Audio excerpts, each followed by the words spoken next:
السلام عليكم ومرحبا بكم.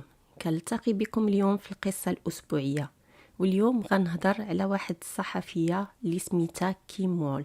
في 10 أوت 2017 هاد الصحفية اختفت من بعد ما مشات دير واحد اللقاء صحفي مع واحد المخترع ديال الغواصات اللي سميتو بيتر ماتسون. مشات عنده الغواصة ديالو باش دير واحد السبق صحفي، ولكن من بعد هاد اللقاء هاد الصحفية ما بقاتش بانت. قصتنا اليوم من الدنمارك. عدد الجرائم في الدنمارك قليل بزاف مقارنة بعدد السكان.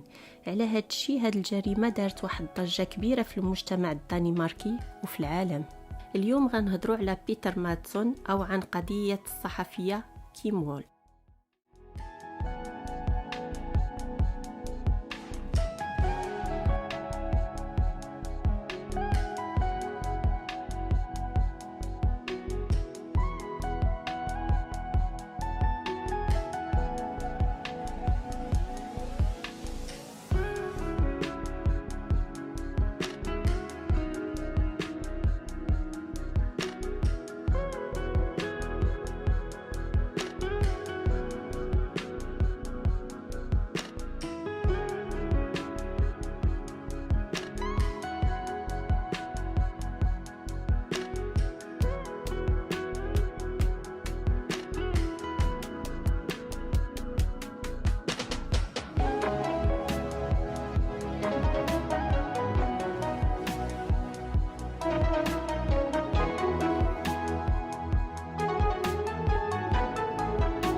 نبداو ببيتر ماتسون.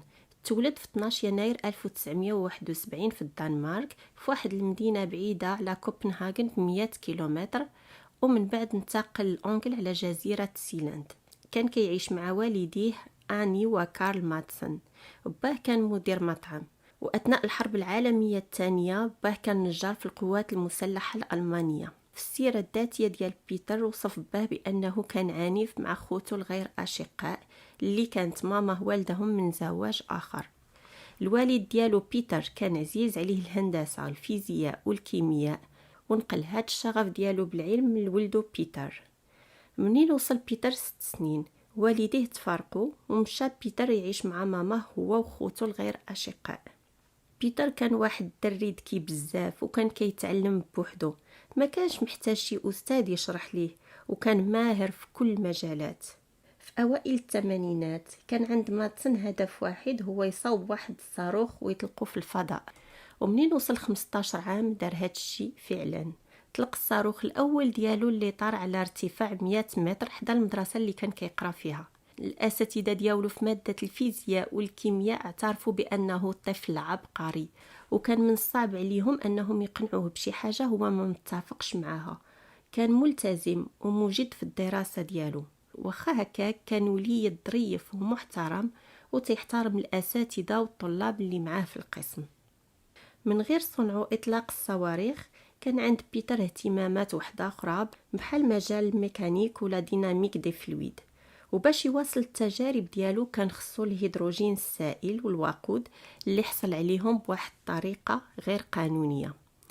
كان دايما كيدور في الزنقة وفي المدرسة وهاز الصواريخ ديالو معاه بلا ما يخاف أن شي نهار يقدر يوقع شي حادثة. كان في نادي الهواة الدنماركي للصواريخ، ومن بعد طردوه حيت كان كيستعمل وقود خطير بزاف، فخافوا منه يدير شي كارثة وهما يطردوه. بيتر ماتسون واش يستسلم؟ لا، ما يكونش بيتر من العاجزين وغيمشي يأسس أكاديمية الفضاء الدنماركية. بيتر طردوه من النادي وهو مشى أسس أكاديمية كاملة. هاد الأكاديمية ديال الفضاء الدنماركي كان واحد مشروع صغير كيسمح ليه أنه يشتري قطع الغيار بطريقة قانونية. في السيرة الذاتية ديالو كان كيفتخر براسو وبأنه في سن 15 عام كان قادر أنه يناقش نظريات علمية مع علماء كبار اللي ما كانوش عارفين بأن عنده فقط 15 عام. بدا ماتسون بزاف ديال الدراسات الجامعية وما كانش كيكملها. يلا تياخد اللب ديال العلم وتيمشي يتسجل في مسار جامعي واحد اخر. هاد الشيء تيبين لينا بانه كان شغوف بالعلم وكان باغي يتعلم بزاف د الحوايج في وقت وجيز، فما كانش عنده الوقت يتسنى باش ياخد ديبلوم. وفي عام 2002 بدا ماتسون يولي مشهور بفضل واحد الغواصة صنعها اللي سميتها يو سي 1 فريا. كان الطول ديالها 5.5 متر والوزن ديالها 4.5 طن. كان كيخدم فيها بالليل وبالنهار في واحد الكراج في ميناء فالنسبيك. بشويه بشويه بدا بيتر تيجذب بزاف د الناس اللي مهتمين بمجال الغواصات وكانوا كيجيو يعاونوه في الغواصات اللي كيصنع. وهما مجموعين صنعوا غواصه ثانيه اللي سميتها يو سي 2 كراكا. وهاد المره هاد الغواصه هجينه، يعني كتخدم بالديزل وبالكهرباء. طولها 12.6 متر والوزن ديالها 6 طن. تم التدشين ديالها في عام 2005 ودابا اللي بغى يشوفها راها في المتحف التكنولوجيا الدنماركي في ألسنر. الناس اللي كانوا خدامين مع بيتر كانوا متطوعين وتيخدموا فابور وكانوا تيتبعوا التوجيهات اللي تيعطيها لهم ماتسون. وفي 3 سنين صنعوا أكبر غواصة خاصة في العالم. في 3 مايو 2008 شارك 100 شخص في تدشين يوسي 3 نوتيلوس. هاد الغواصة حققت بزاف ديال الأرقام القياسية. الوزن ديالها كان 40 طن، أي تقريبا 9 المرات الوزن الغواصة الأولى. والطول ديالها 10 متر، أي تقريبا 2.4 طول يو سي 2 كراكا. تقامت هاد الغواصة ب200 ألف دولار أمريكي، وهاد الفلوس جاو من تبرعات ديال الناس والشركات. دابا ماتسون والغواصات ديالو ولا واحد المعلمة محلية. بزاف ديال الصحفيين باغيين يديروا معاه لقاءات صحفية وتقارير ووثائقيات عليه، وحتى انهم عرضوه في طرق تيدكس باش يلقي واحد الخطاب ودار واحد التدخل على الغواصات اللي صنع. كان فرحان وفخور بزاف بداك الشيء اللي وصل ليه. ولكن تذكروا بان الشغف الاول ديالو ما كانش الغواصات ولكن هو استكشاف الفضاء. هنا التقى بواحد السيد اللي سميتو كريستيان فان بانكستون، وهو مهندس دنماركي كان كيخدم في وكالة الفضاء الأمريكية ناسا. السو بجوج واحد الشركة اللي سموها كوبنهاغن كابيتالز كتقوم بصنع صواريخ يدوية لاستكشاف الفضاء. وحتى في هاد المرة اعتمدوا على التبرعات باش يصنعوا هاد الصواريخ. ما كيقلش عدد الأشخاص اللي كانوا خدامين معهم على 50 واحد، وبالطبع كيخدموا فابور فهم غير متطوعين.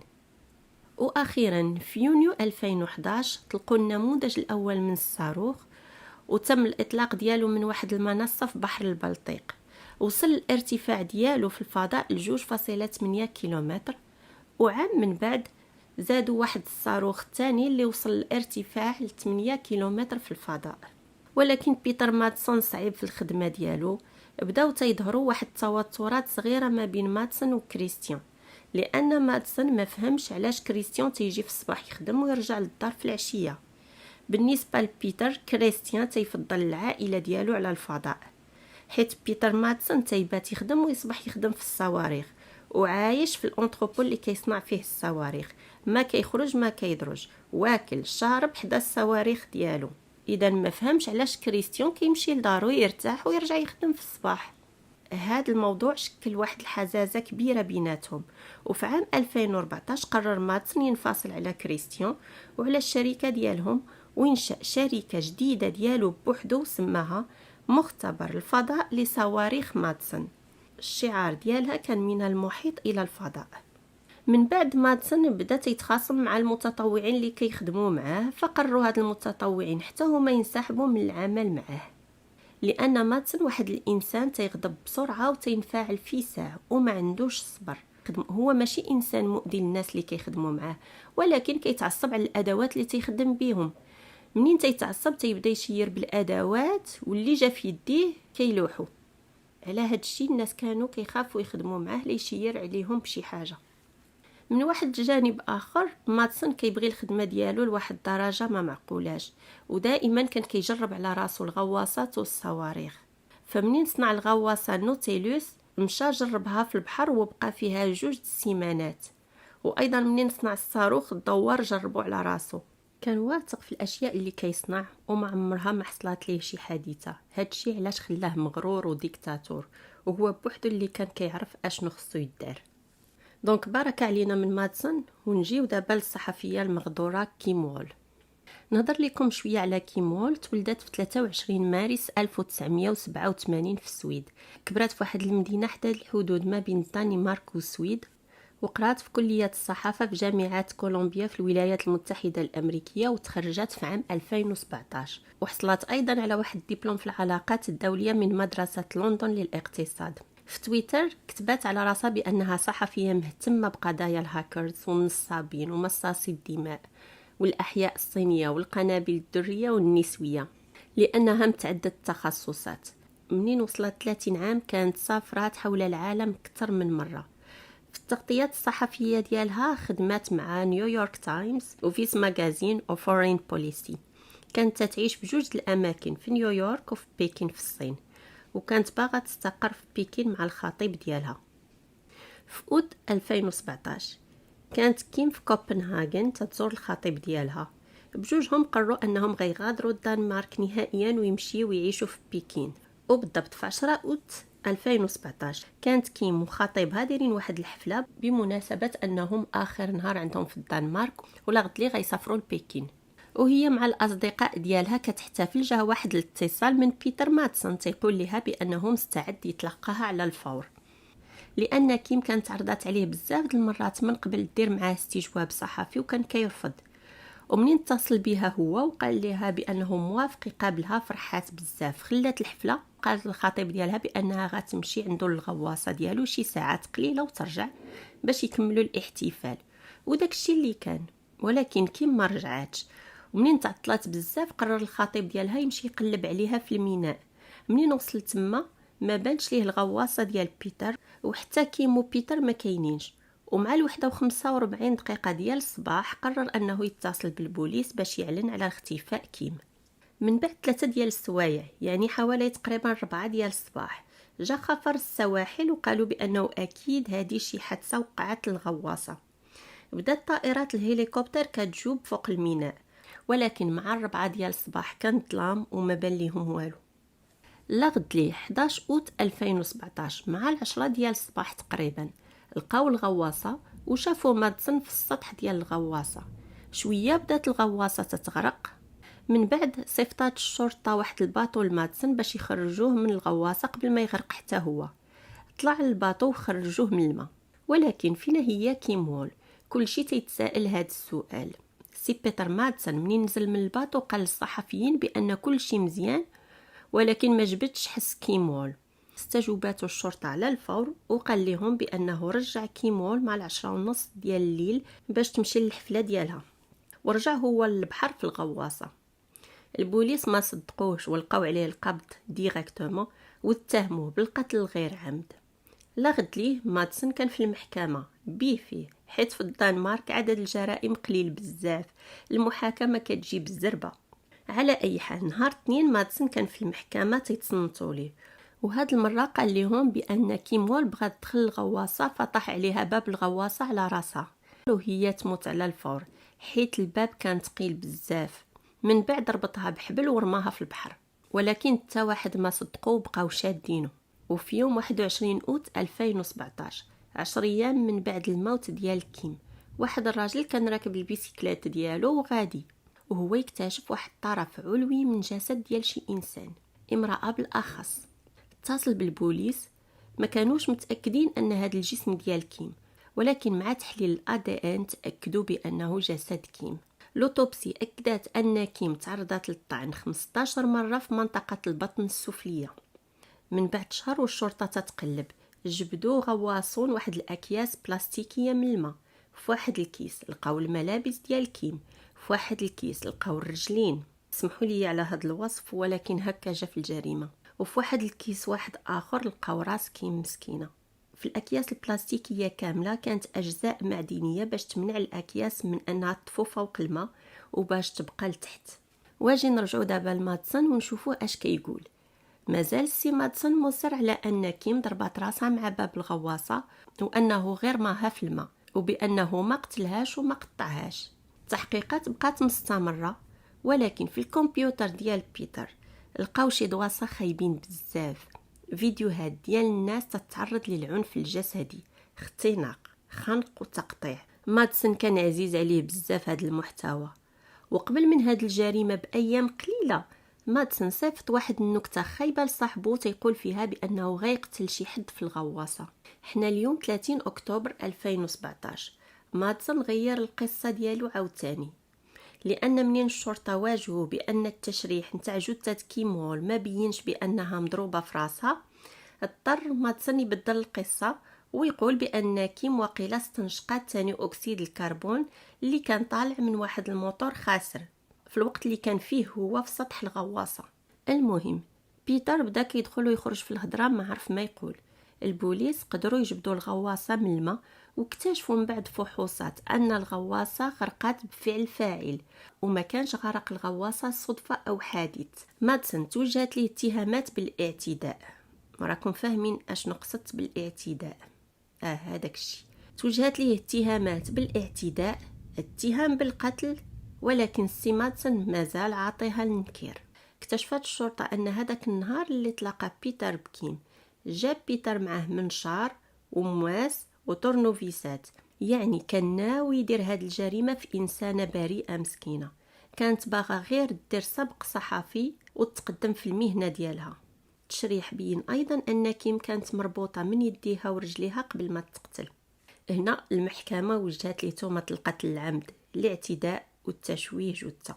في 25 أبريل تحكم على مادسون بالسجن مدى الحياة، مع إمكانية الإفراج المشروط من قبل هيئة المحلفين في محكمة كوبنهاغن، وتم تأكيد هذا الحكم في محكمة الاستئناف.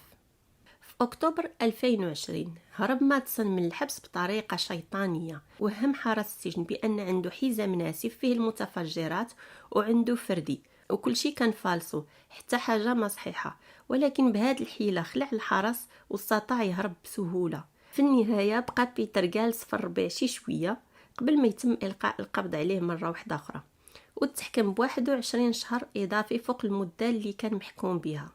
مادسون كان مشتبه في واحد الجريمة أخرى ديال مقتل واحد السائحة يابانية لقاو طرف من الجسد ديالها في أكتوبر 1986 في ميناء كوبنهاغن. ولكن في 1986 كان بيتر عنده غير 15 عام. حتى واحد ما قدر يعرف واش بيتر هو اللي ارتكب هذه الجريمة ولا فقط طبقها على كيم، لأن طريقة القتل في الجريمتين بحال. على أي حال الشرطة ما تأكدتش بأن كان هناك جرائم أخرى على متن الغواصة نوتيلوس. ومادسون وصف الغواصة نوتيلوس بأنها ملعونة، وقال بأن النوتيلوس ما غترتاحش طالما هو على قيد الحياة. وفي النهاية النوتيلوس غرقت في البحر. كانت هذه قصتنا الأسبوعية اللي مشات ضحيتها صحفية شابة بريئة مسكينة. إلا عجبكم المحتوى وبغيتوا تشجعوني اشتركوا في القناة وخليوا لي آراءكم واقتراحاتكم، غنقراهم كاملين ونجاوب عليهم. تهلاو في راسكم وتأكدوا من أن الحقيقة دائما راها قريبة بزاف. إلى اللقاء.